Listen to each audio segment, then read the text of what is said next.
يا مساء السعادة، ازيكم عاملين ايه؟ النهارده هنعمل اكله حلوه قوي قوي. كتير منا بيبقى نفسه فيها بس بيستصعبها. انا النهارده هعملها معاكي بطريقه صح. يعني يا نعملها بالطريقه الصح يا اما ما نعملهاش خالص. فالنهارده هنعملها بطريقه صح حلوه جدا جدا. ازاي كمان في حاجات كتير نتلاشاها عشان الكوارع ما تمزقش معانا، وكمان تستوي بسرعه. كل ده هنعرفه في الفيديو.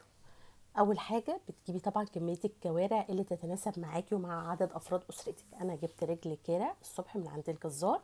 طبعا جبتها، غسلتها كويس جدا جدا تحت الحنفيه 5 6 7 8 مرات. طبعا اوريدي هو بيبقى مقطعها. وغسلتها كويس جدا، اغسليها ميه كده شغاله واغسليها كويس قوي. فيها شعر، فيها مثلا بقايا عظم مكان بيكسرها الجزار. واغسليها كويس قوي. اي حاجه فيها طبعا مش عاجباكي تقدري تشيليها. الكلام ده كله. اسفه طبعا عندي دور برد قاسي جدا. بس طبعا حبيت نعمل كوارع مع بعض بطريقه حلوه وبطريقه صح.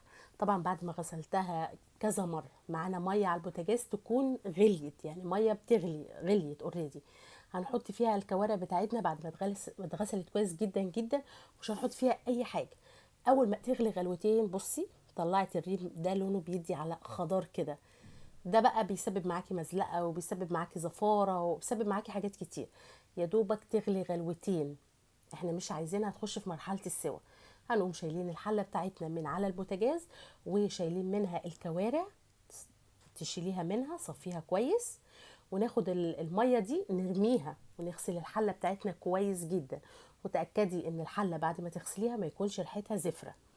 غسلناها، حطينا فيها ميه تاني نضيفه بقى، كل حاجه على نظافه. الميه غليت، نزلنا فيها بقى بجزر وفلفل وطماطم وبصل وفصين توم وكام عود حبهان وقرفه وسنه من جوز الطيب وسنه كمون وسنه فلفل اسمر. كل ده رجل كرع واحده. طبعا الكميه تختلف لو انت حاطه كتير. لو حضراتكم مش بتحبوا القرفه تقدروا تشيلوها. وحطيت جنزبيل بودر وحبتين من الطماطم. وبعد كده نزلت بالكوارع بتاعتي. مش هنحط عليها بقى ملح خالص غير لما تستوي. عايزه اقول لك التكه دي مهمه جدا جدا جدا. بعد طبعا الكوارع بتاعتي خلاص ما استوت، اخدت على البوتاجاز ساعه ساعه ساعه وربع بكتير قوي. بعد ما استوت، هي كانت لسه يعني 3/4 سوا، جبت طبعا الشوربه صفيتها كويس جدا، برضو شلت الكوارع وصفيت الشوربه وغسلت الحله كويس جدا ونزلت فيها بقى بالشوربه على نظافه من غير بقى القشور بتاعه البصل والجزر والحاجات دي كلها. ونزلت في الكوارع وظبطت بقى الملح في المرحله دي ورجعتها تاني على البوتاجاز. غليت مثلا بتاع 10 دقايق. وطبعا ملحي بتظبط فيها وكل حاجه، طفيت عليها. كده تاخدي كوارع تحفه. في حله تانية طبعا معانا 3 4 فصوص من الثوم مهروسين كويس، مع معلقه زيت او سمنه اي ماده دهنيه تحبيها. هننزل عليهم بليمونه معصوره ومعلقه واحده خل. نسمع الطشه بقى وشمي اجمل واحلى ريحه. هننزل بنص كيلو عصير طماطم. هنسيب الطماطم بتاعتنا تتسبك قوي، تسبك كويس جدا جدا. بعد كده هنظبط الملح بتاعها. كل واحد طبعا يظبط الملح على حسب رغبته. وخلاص كده. طبعا خلاص الطماطم بتاعتنا اتسبكت كويس جدا.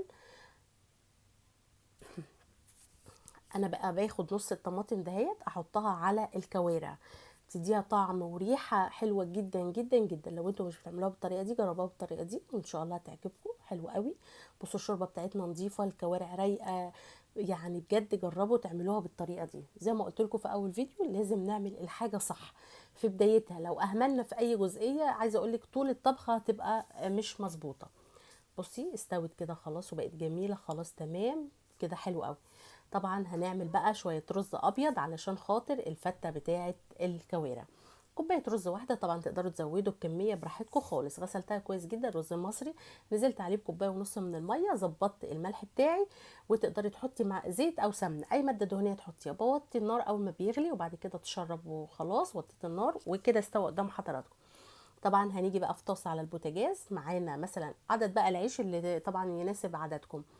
انا حطيت عليه معلقه سمنه وحمرته كويس، اخد تحميصه كده اهوت بتفرق قوي في الفته. وبعد كده نزلت بيه في الصينيه بقى اللي هحط فيها الفته. وحطيت عليها كام معلقه شوربه. وبعد ما بحط الشوربه مش بحط الرز على طول على العيش، بسيبها مثلا قيمه نص ساعه بحيث العيش يشرب من الشوربه ويبقى حلو. وهغطي عليه باي حاجه، اغطي بطبق، اغطي بورقه الومنيوم، اي حاجه. انا غطيت بورقه الومنيوم، سبته نص ساعه لحد لما العيش اتشرب الشوربه، وبعد كده هرجع احط الرز. لما بقى ما قدامكم بالمنظر ده كده، هنحط طبعا الرز اللي احنا عملناه على الوش. عايزه اقول لك تحفه. وطريقه العيش المتحمص لما تيجي تعملي فته بتبقى حلوه جدا. ننزل بقى بالرز، وبعد كده بقى الصلصه اللي احنا سبكناها انا حطيت نصها في الشوربه بتاعه الكوارع، والنص التاني شيلته علشان هحطه على وش الفته بالمنظر اللي حضرتك شايفاه ده. وخلصنا الكوارع بتاعتنا، ما اخدتش وقت خالص، يمكن نقول ساعتين في المطبخ، وعملنا شويه فته حلوه جدا جدا. جربوها وان شاء الله تعجبكم. بصوا الكوارع بتاعتنا عامله ازاي، جميله، شوربه رايقه وصفيناها ومحدش يقول لي يا طولة بالك يا نرمين، لا صدقيني الحاجه لازم نعملها بحب. يعني الحاجه بقت غاليه، فلازم طبعا نتعب شويه احنا بنعمل عشان ناكل حاجه نظيفه. طبعا اهم حاجه في الكوارع الليمون، ثم الليمون ثم الليمون. كده خلصت معاكم حلقه النهارده. يا رب يكون غدا النهارده عجبكم ونال رضاكم. يا رب تكونوا قدرتوا تستفادوا مني. لو انتوا بقى جداد على قناه بيت العيله واكلات نرمين، ما تنسوش تعملوا اشتراك في القناه، وما تنسوش تفعلوا زر الجرس علشان كل ما الوصفه جديده توصل لحضراتكم. واشوفكم في اكله جديده يا اجمل متابعين، وباي باي.